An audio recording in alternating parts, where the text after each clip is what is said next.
finding the balance, and we really want to put a big focus on operations and how things happen. So for a start, we'll start right back at the beginning. John, what in terms of your farm, how important or what emphasis do you put on your summer weed control?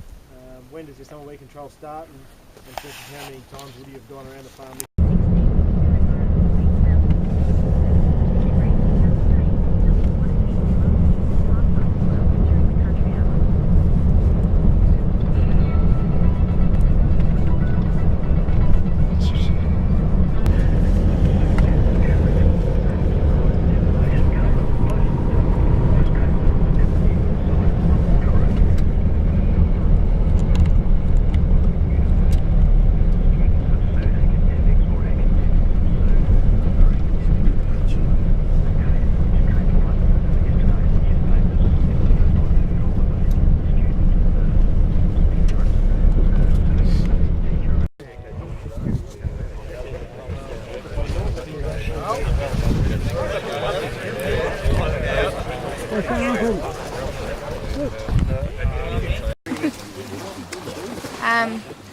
Yeah, well, the reason for coming here probably was a bit of a discussion about summer weed control.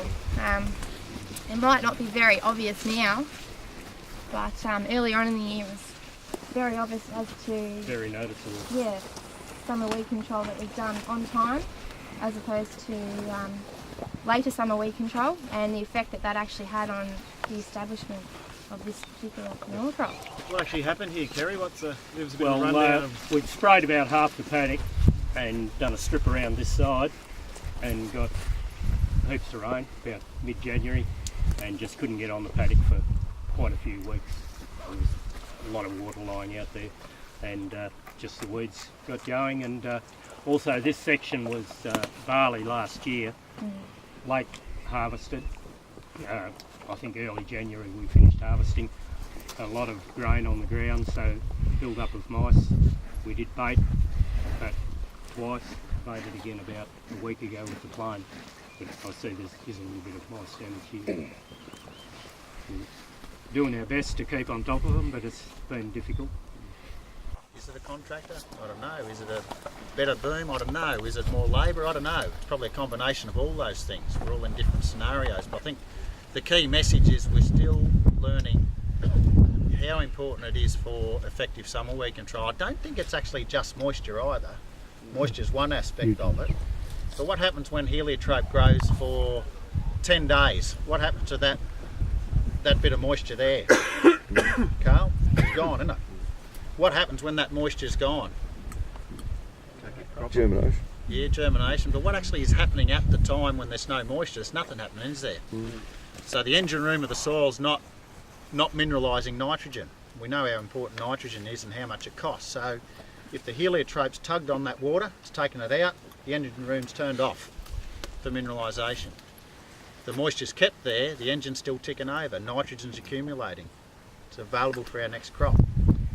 So water is obviously the key bit, but it's also a nitrogen bit. I think we can't emphasise how important it is, but to get our head around, we can always come up with a brick wall, or I'm buggered or whatever, but at the end of the day, it's probably the most important thing to get right.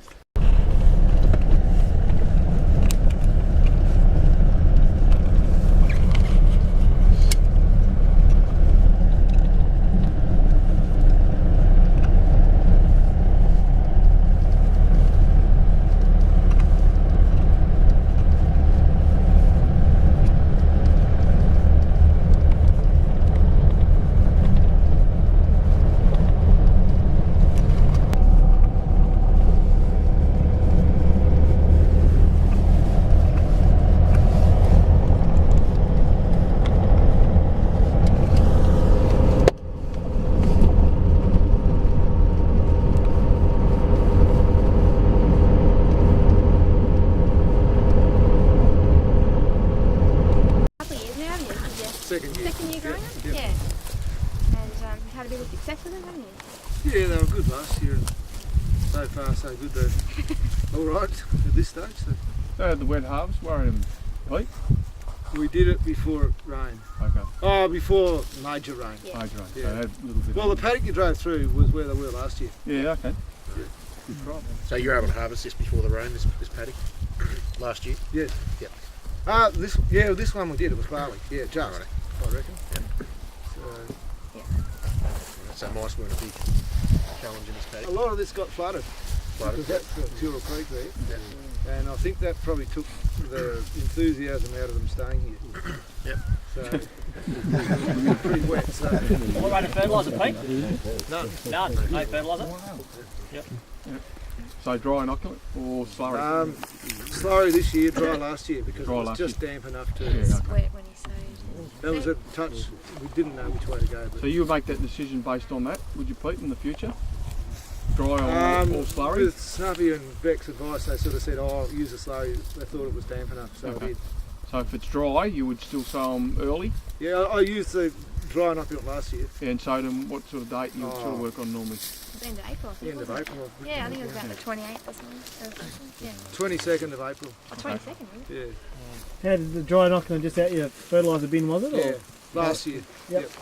Yep. And that was good. I think it was a fair bit dearer, but Yeah, it it was worked. easier so for you, it wasn't was easier. It was done. Did it sow out your seed box all right, Pete? You got it Yeah. down fine enough? Herbie to go through what he's done here, but look, what we're doing is obviously talking about our break options and where they fit and have they fit on the farm. And this is part of it. I think we got a little bit, obviously coming out of a big wet harvest like we did last year, the old hay job was a bit hard to swallow.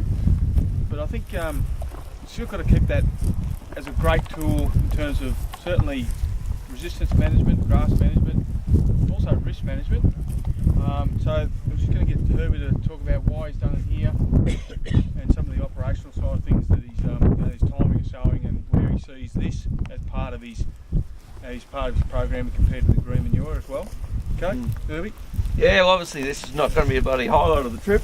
It's just a pretty, it's a pretty ordinary vet paddock. But I suppose, and I'd vowed never to do hay again. But yeah, it's just a few little things we planned. We sowed vetch here because we got a bit of an issue with some that pink fumitory stuff that's sort of getting around. I think there's quite a fair few different species of it. But yeah, this one seems to be sort of resistant to tripland variety. And it just was. We used to be quite good with growing lentils here, but it sort of just got choked out in probably 5 or 6 years ago with this fumitory, and we've sort of been just trying to get on top of it ever since. So I just decided to sow vetch here, and the idea was just to green manure it. And How are we going to do that?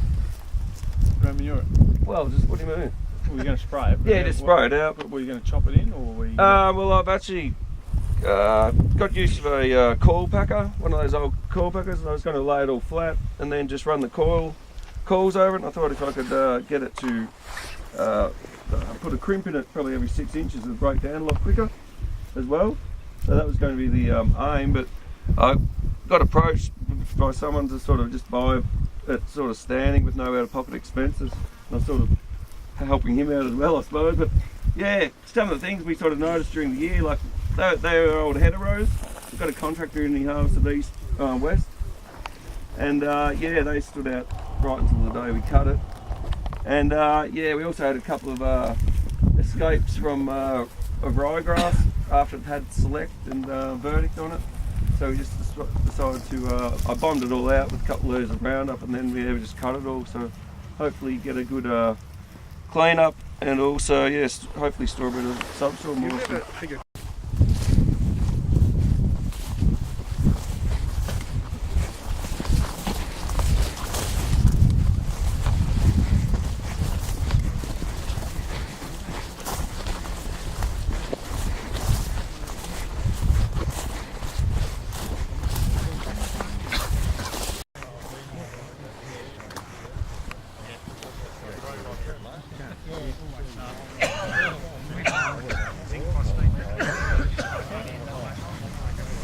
Yeah, that's it.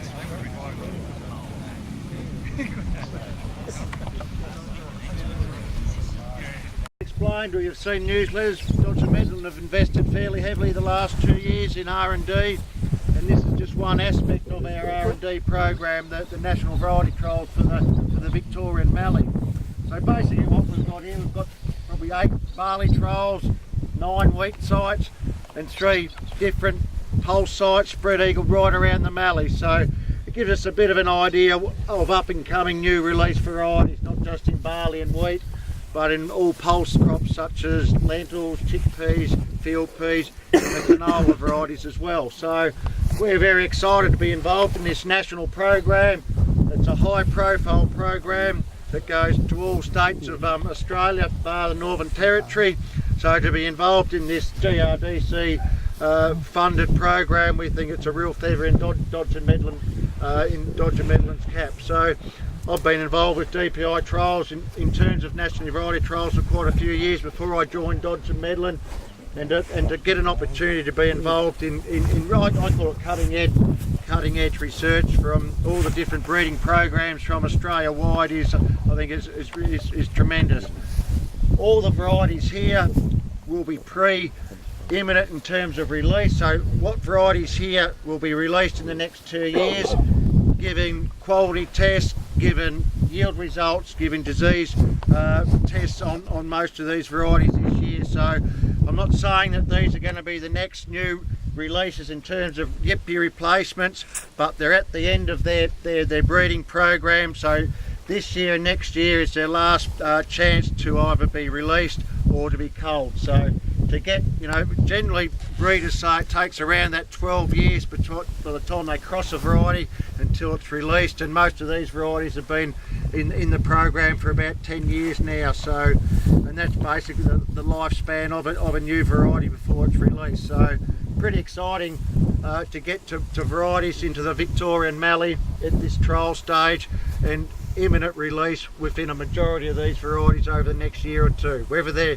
going to be the new Yippie or the new frame or the new whatever or the new high marsh barley, but they're at the forefront of competing varieties and with a real chance to be commercially released. So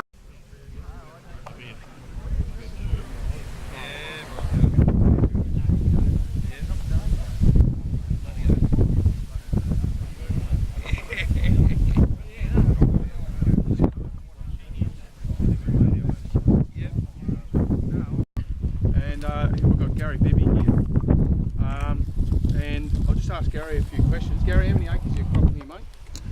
About 9,500. 9,500. What percentage would that be of cereal at the moment? It's about 34%. 34% break crop. 34% break, right. So most of it's this sort of type of soil. You've got some nice reddish type soils, and you're probably growing a bit of canola or something on those, are you? Yeah, about a third fairly rising country, and the rest of it's 2/3 of it's pretty much like this. Okay. What else? What's another important aspect of your farm in terms of diversity that you've got that you manage quite well? Well, I've been running cattle for probably nearly all my life, 30 years, 40 years. And I find it fits in pretty well to the operation. And I've been growing vetch for probably, I don't know, we got seed off Kevin Vivian, probably that Blanche Fleur that we ended up all around the Mallee, probably got that 20 years ago. So vetch is a big part of your rotation in terms of seeing those key points that show up there, the grass and the nitrogen, and saying, okay, what am I going to do with it next? And it's heavier type soils, and how am I going to manage it? I'm not going to grow lentils there, etc., etc. But you need a break crop, so that's how it's fit in. How do you manage that grazing part of it, the cattle grazing side of thing, and the feed aspects? Well, normally we get the vetch in really early, early April, and so with about 20 kilos of barley, not too thick, to let the vetch have a bit of a go. Usually find that the vetch is too slow for early feed if you've got livestock, and the barley gets away. Although I'm growing hindmarsh barley with it now, it is a bit slower. So I had bark and it was quite good, but hindmarsh a little bit slower, but just got to be a little bit more patient. But just for the ease of operation, so one barley. And I usually graze it and then take the cattle out and spray it. In the paddock next door, you might have come past, we had Select and Verdict in that paddock. And sprayed it out. The withholding period's a bit of an issue there, so it's only just right for the cattle to go back in now. There's other paddocks we've let run through a little bit, and we've put Roundup on them to take the cereals out, so it leaves you a lot of flexibility there. The Roundup won't actually kill the vetch completely, so you've still got that to run through, but you can wipe it out whenever you like. And it's just starting to pod now, so I don't see any huge panic for the next week or so. We've got most of our cattle. We sold some cattle last week, another load going next week, and we'll lighten them off for summer, and then we sell the rest of the cattle about Easter time after they've run over the stubbles. So,